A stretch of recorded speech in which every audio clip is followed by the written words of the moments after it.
আসসালামু আলাইকুম এভরিওয়ান। ইফতার স্পেশাল রেসিপিতে আজ থাকছে চিকেন ডোনাট রেসিপি, সাথে থাকছে ফ্রোজেন পদ্ধতি। রমজান মাসে ফ্রোজেন খাবার আপনার কষ্টটাকে কমিয়ে দিবে বহুগুণে। এর সময় তাড়াহুড়া হবে না, ধীরে সুস্থে আপনি ইফতারের জন্য প্রিপারেশন নিতে পারবেন।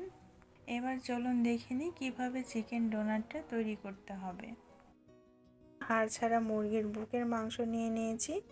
মাংসগুলোকে কেটে ধুয়ে ভালোভাবে পরিষ্কার করে পানিটা ঝরিয়ে নিয়েছি। এখন মাংসটাকে একটা ব্লেন্ডারের জারের মধ্যে নিয়ে নিচ্ছি এবং দিয়ে দিচ্ছি হাফ টেবিল চামচ করে আদা রসুন বাটা। পরিমাণ মতো পেঁয়াজ কুচি দিয়ে দিচ্ছি। পেঁয়াজটাকে আমি মিহি করে কুচি করে নিয়েছি। এখন দিয়ে দিচ্ছি স্বাদ অনুযায়ী কাঁচামরিচ কুচি এবং ধনেপাতা কুচি।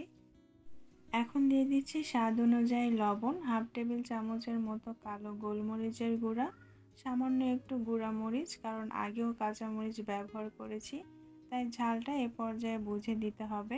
সামান্য একটু গরম মশলা দিয়ে দিলাম, হাফ টেবিল চামচ দিয়ে দিলাম ভাজা জিরার গুঁড়া, সামান্য একটু টেস্টিং সল্ট দিয়ে দিলাম। এখন দিয়ে দিচ্ছি 3 টেবিল চামচ ফ্রেশ ব্রেড ক্রাম।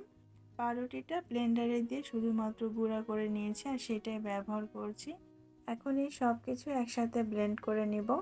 ব্লেন্ডারটা অবশ্যই পাওয়ারফুল হতে হবে, তাছাড়া নষ্ট হয়ে যেতে পারে। ব্লেন্ড করা হয়ে গেছে, এখন আমি বাটির মধ্যে নিয়ে নিচ্ছি।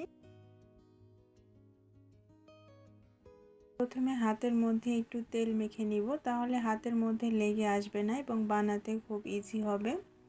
পরিমাণ মতো চিকেন কিমা নিয়ে নিলাম। এবার ডোনাটের শেপটা দিয়ে নিব।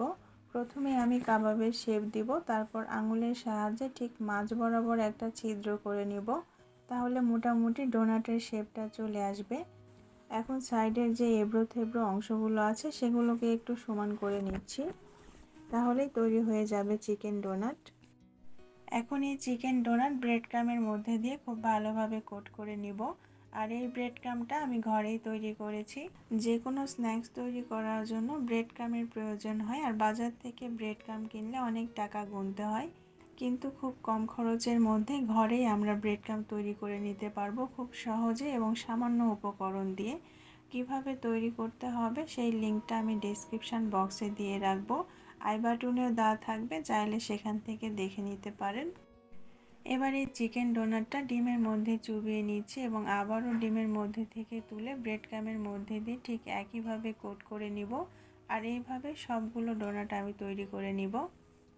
চিকেন ডোনাট ফ্রোজেন করার জন্য একটা ট্রের মধ্যে একটু ফাঁকা ফাঁকা করে রেখেছি, যেন একটার সঙ্গে আর একটা লেগে না থাকে।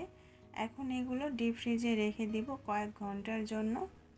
কয়েক ঘন্টা পর এই চিকেন ডোনাটগুলো আমি ফ্রিজ থেকে বের করে নিয়েছি। এখন এই ডোনাটগুলো পলি ব্যাগে অথবা এয়ারটাইট বক্সে সংরক্ষণ করে রাখতে পারবেন ডিপ ফ্রিজে 2 থেকে 3 মাসের জন্য।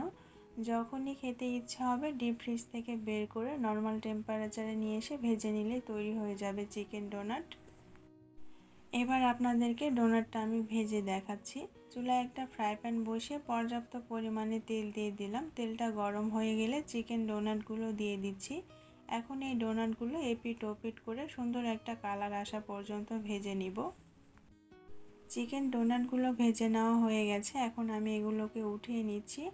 আর উঠানোর সময় নিচে একটা টিস্যু পেপার বিছিয়ে দিয়ে তার উপরে উঠাবেন, তাহলে এক্সট্রা যেই তেলগুলো আছে সেগুলো টিস্যু পেপারটা সোক করে নেবে। আজ তাহলে এখানেই বিদায় নিচ্ছি। শীঘ্রই ফিরবো নতুন কোনো রান্নার রেসিপি নিয়ে। সেই পর্যন্ত লাইক, কমেন্ট এবং সাবস্ক্রাইব করে রেসিপি বাই আনাবিয়ার সঙ্গেই থাকবেন। নতুন ভিডিওর আপডেট পেতে পাশে থাকা বেল বাটনটি ক্লিক করে রাখবেন। দেখা হবে পরের ভিডিওতে। আল্লাহ হাফেজ।